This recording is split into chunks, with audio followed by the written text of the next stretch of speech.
online role-playing game with my friend Fox, but I don't tell her that part. Amira looks up from her book, round doe eyes blinking in surprise behind her glasses. I can only imagine how horrible I look. I'm in my baggy Greenville school t-shirt and leggings, since it's too hot for my usual sweatpants, and I'm huffing loudly, dripping sweat from every orifice imaginable, made worse by the fact that I'm wearing a backpack. I don't think Amira even has sweat glands. I move to shove my damp bangs off my face when she leaps off her chair and envelops me in a hug. "I'm glad you made it," she says. I can barely hear her over the upbeat jazz in the background and the clatter of forks and ceramic mugs. But I don't need to. Her hug says it all. As much as I'm excited to see her, it's been weeks since we last saw each other. I always dread coming to visit my sister in New York. I hate leaving Philadelphia, for one thing. And the Chinatown bus, the only method of transportation I can afford without a summer job, is a mobile metal monstrosity designed to torture its passengers for the entire 3-hour trip with a 2-pronged attack of mediocre legroom and fart inhalation.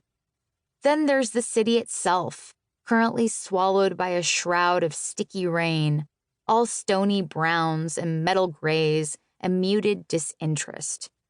Sometimes I imagine New York as a person, one who smokes lime-flavored vape, who wears an easy, shit-eating grin even though their coffee and sweat-stained shirt is on backward with the tag showing. As soon as the bus pokes its head out from the Lincoln Tunnel, I can feel this threatening energy humming beneath the streets, wild movement around me like erratic breathing. The city looking at me with a dare in its eyes. I took your sister, and there's nothing you can do about it. I hug Amira back tightly. Screw you, New York. Just a few more months, and I'll get her back. I think this is probably the first time I've ever seen you late for something, Amira asks once we settle at the table. How was the trip in? Good. Great. I lie. I wave my arms a little to let my armpits breathe and gesture toward the spare cup of coffee in front of me. This mine? Amira grins. Yep, latte, 1 sugar. I hide my smile with my cup and sip. It's lukewarm. The subway system here is so bad. Did you know how bad it is? She snorts. Yes, we all know. That's why, whenever I have an appointment, I have to give myself an extra half hour of travel time, and then another to account for Daisy time. I make a face. More reason to hate it here, I guess. I sound bitter, but 3 years without her hasn't been easy. Of course, I know it's not like she wanted to leave me alone with my parents. It was just that her idol, Dr. Margaret Klein, the foremost expert on teen incarceration, happened to teach at Columbia Law and ran a super influential clinic there that worked directly with teens. Amira had always dreamed of working with her, ever since she turned 14 and decided to become a lawyer.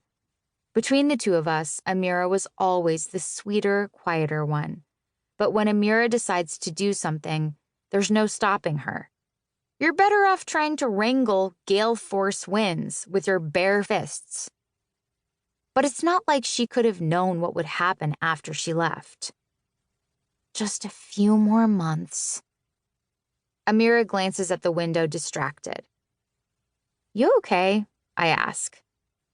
Oh, yeah, I'm fine, she says, waving dismissively. So, did you get what I asked? I sigh and pull out my phone. A couple of sweaty finger taps. I pull up a photo my best friend Asher Santos took of me and Dad about a week ago on graduation day. Dad is in a wrinkled button-down shirt that's 2 sizes too big, a faint hint of a smile tugging at his mouth. I'm standing next to him, grinning, and my wavy brown bobbed hair has the reddish hue of henna.